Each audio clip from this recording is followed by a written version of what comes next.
MP হওয়ার যে বেতনটা, এই বেতনটা ছাড়া একটা টাকাও ছুঁয়ে দেখব না। ভাই, আমার আয় দিনের মতো স্পষ্ট। আমার আব্বা রাজমিস্ত্রির কাজ করতো, 22 বছর বিদেশ ছিল, ওমানে ছিল, দুবাই ছিল, সৌদি আরবে ছিল, এরপরে হচ্ছে আবুধাবি শহরে ছিল, যেটা হচ্ছে আপনার ইয়ার শহর, আরব আমিরাতের একটা শহর। মাসে কিছু টাকা পয়সা কিছু পাঠাইতে পারছে, সব মিলে চলাফেরার মতো অবস্থা ছিল। আমার কর্ম, আপনারা প্রত্যেকের মোবাইল আছে না? মোবাইলে সার্চ করলেই দেখতে পাবেন। আমার চাইলে পকেটে টাকা থাকলে নিজেও কিনতে পারবেন।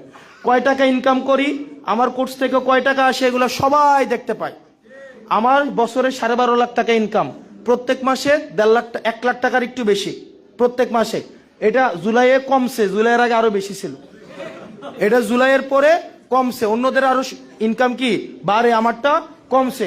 সব মিলায়ে আমার সম্পদ আছে 50 লাখ টাকার। আমি আপনাদের কাছে একটা কমিটমেন্ট দিয়ে গেলাম, আজকে যদি নির্বাচিত হইতে পারি, আমার জীবনে আমি কোনোদিন কন্ট্রাক্টারি করব না।